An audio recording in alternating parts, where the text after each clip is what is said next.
Hello my dear students, welcome back to my channel. আজ আমি শাক্ত পদাবলী থেকে একটি নোট নিয়ে উপস্থিত হয়েছি। আজকের প্রশ্নটি হচ্ছে, ভক্তের আকুতি পর্যায়ে শাক্ত পদে যুগজীবনের দুঃখ ও নৈরাশ্য ছায়া ফেলেছে, তা আলোচনা করো। স্টুডেন্টস, তোমরা যারা নতুন ভিউয়ার বা যারা আমার এই ভিডিওগুলি দেখে উপকৃত হয়ে থাকো কিন্তু এখন আমার চ্যানেলটিকে সাবস্ক্রাইব করোনি, তারা আমার চ্যানেলটিকে সাবস্ক্রাইব করে নেবে এবং বেল আইকনটি তোমরা বাজিয়ে দেবে।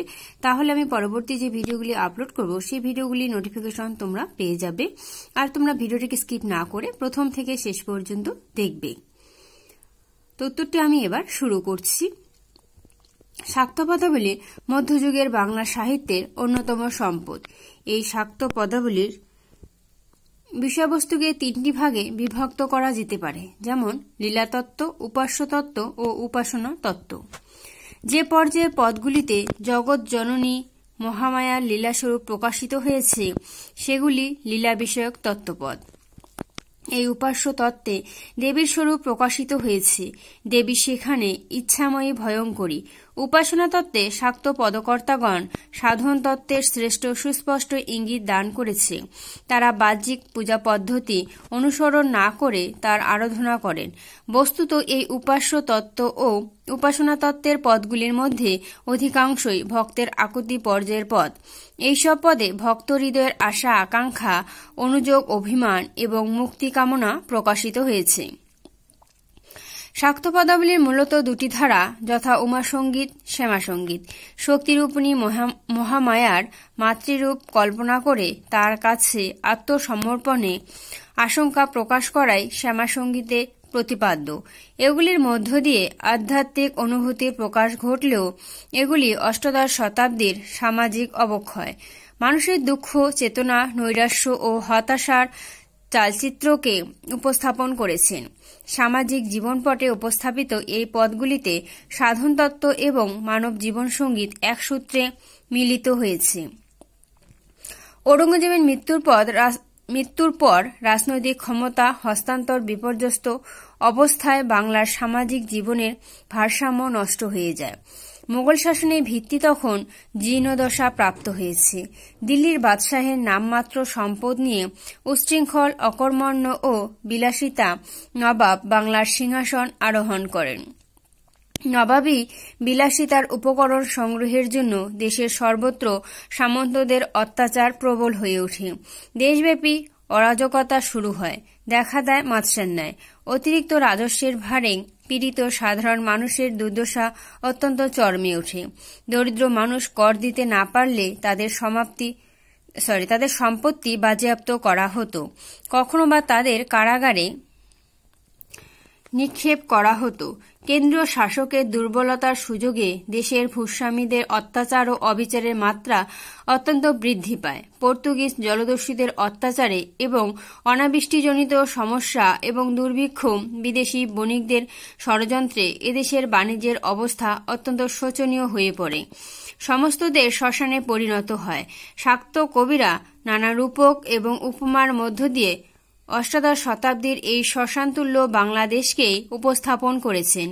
তাই আনন্দমঠে বঙ্কিমচন্দ্র বলেছেন, আজই দেশের সর্বত্রই শ্মশান, তাই মা কঙ্কাল কালিনী আপনার শিব আপনার পদতলে দলিতেছে। শাক্ত কবিরা তাই নায়িকা কালীমূর্তির উপাসনার মধ্য দিয়ে তৎকালীন যুগজীবনের দুঃখ নৈরাশ্যকে পরিপুষ্ট করেছে। অধ্যাপক জাহ্নবী কুমার চক্রবর্তী এই প্রসঙ্গে বলেছেন, অষ্টাদশ শতকের বাংলাদেশের এই বিপর্যস্ত সমাজ জীবনে শ্মশানকে শাক্ততান্ত্রিক সাধকতার পঞ্চমুক্তির সাধন পীঠ রচনা করেছিলেন। শাক্ত পদাবলীর উপমান জগৎ শ্মশান বাংলার ছবিটিকে ফুটিয়ে তুলেছিলেন। সে যুগে নিপীড়িত মানুষের আর্তি শাক্ত পদাবলীতে উজ্জ্বল ব্যাখ্যায় পরিস্ফুট হয়েছে। ভক্তের আকুতি পর্যায়ের পদগুলিতে তাই দেখা যায় দরিদ্র মানুষ জমিদারের খাজনা দিতে পারছেন না, রাজ পেয়াদা এসে তাদের মশিল দিয়ে তহসিল করে। মূলত এইসব কৃষিজীবী মানুষ কায়ক্লেশে কৃষিকর্ম করে শ্রমের ফসল ঘরে তুলতে পারে না। কেউ বা দিনমজুরি করে বেঁচে থাকে, মজুরি অর্থ তাদের ঘরে পৌঁছায় না। চোর ডাকাত অত্যাচারী রাজপেয়াদারা তা লুণ্ঠন করে। কখনো বা জমিদার তাদের বিনা পারিশ্রমিকে জোর করে বেগার খাটিয়ে নেয়। রাজপেয়াদারা তাদের কাঠগড়ায় নিয়ে গিয়ে হাজির করায়। জমিদারের বিপক্ষে উকিল নিয়োগ করার মতো সামর্থ্য নেই, তাই বিচারের নামে প্রহসন করে।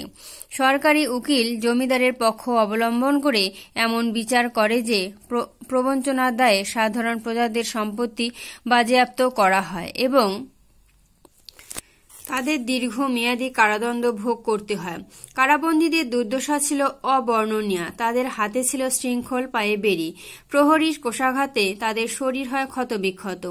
স্বভাবতই সামাজিক প্রেক্ষাপটে বসবাসকারী শাক্ত কবিদের রচনায় অষ্টাদশ শতাব্দীর নানা অত্যাচার, উৎপীড়ন, অভাব, অনটন ও লাঞ্ছনা চিত্র মূর্ত হয়ে উঠেছে। আর সেই কারণেই তাদের কবিতায় ডিক্রি ডিসমিস, কৃষিকাজ, কলুর বলদ, বেকার খাটা, তহবিল, হিসাবের খাতা, মানব জমিন ইত্যাদি রূপক ও উপমা বারংবার ব্যবহৃত হয়েছে। পাঠ্যতালিকার অন্তর্ভুক্ত ভক্তের আকুতি পর্যায়ের পদগুলি ছাড়াও আরও যুগজীবনের নৈরাশ্য ও দুঃখ সুস্পষ্টভাবে মূর্ত হয়েছে। যেমন কেবল আশার আশা ভাবে আশা মাত্র হল, যেমন চিত্রের পদ্মেতে পড়ে ভ্রমর ভুলে বলো। মা নিম খাওয়ালে চিনি বলে, কথায় বলে চলো, ও মা মিঠের লোভে তিতমুখে সারাদিনটা গেল। রামপ্রসাদ সেনের এই পটটিতে সাধকের আত্মতত্ত্বের সাধনার কথা ব্যক্ত হয়েছে।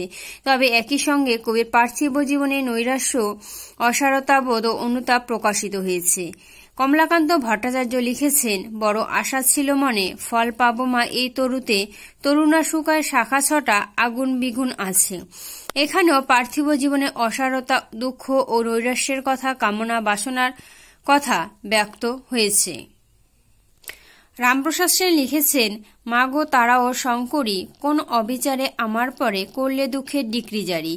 এক আসামি 6টা পেয়াদা, বলমা কিসে সামাই করি, আমার ইচ্ছা করে ওই 6টারে বিষ খাওয়াইয়ে প্রাণে মারি।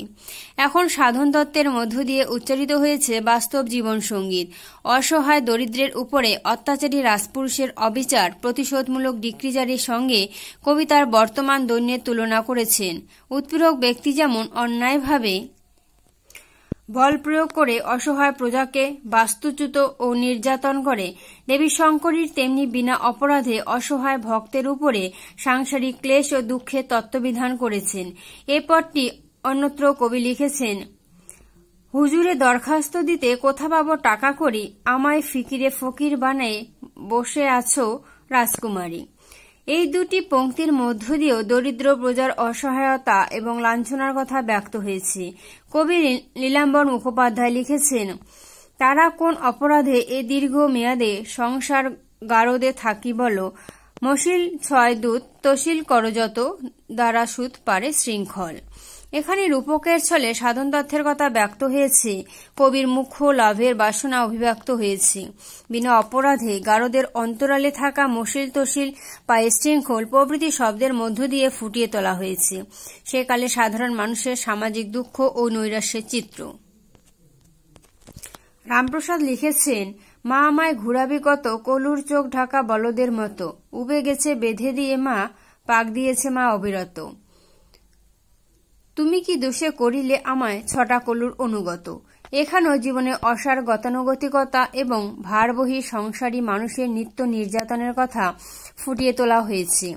অন্য একটি পদে রামপ্রসাদ সেন লিখেছেন, মলেন ভূতের বেগার খেটে, আমার কিছু সম্বল নাইকো গেটে, নিজে হই সরকারি মুটে, মিছে মরি বেগার খেটে, আমি দিনমজুরি নিত্য করি, পঞ্চভূতে খায় গো বেটে।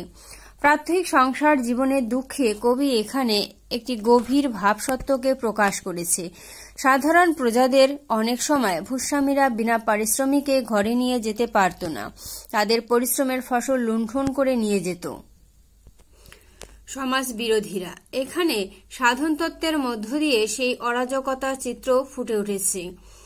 শাক্ত কবিরা শক্তি সাধনার কথা বলতে বসে বাস্তব জীবন সম্পর্কে বিস্মিত হননি, তাই সাধন তত্ত্বের রূপক ও উপমান হিসাবে তারা সমকালীন বাস্তব জীবনকেই বেছে নিয়েছেন। অষ্টাদশ শতাব্দীর সমাজ জীবন সম্পর্কে কিছু জানতে হলে শাক্ত কবিদের স্মরণ নিতে হবে।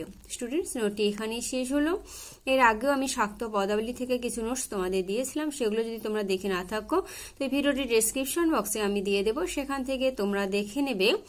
আর আমার এই ভিডিওগুলি পেয়ে যদি উপকৃত হয়ে থাকো অবশ্যই আমাকে তোমরা কমেন্ট সেকশনে কমেন্ট করে জানাবে, আর ভিডিওটিকে একটি লাইক করবে এবং তোমার বন্ধুদের কাছে তোমরা শেয়ার করে দেবে। তো আজ এখানেই রাখছি, সবাই ভালো থেকো, ধন্যবাদ।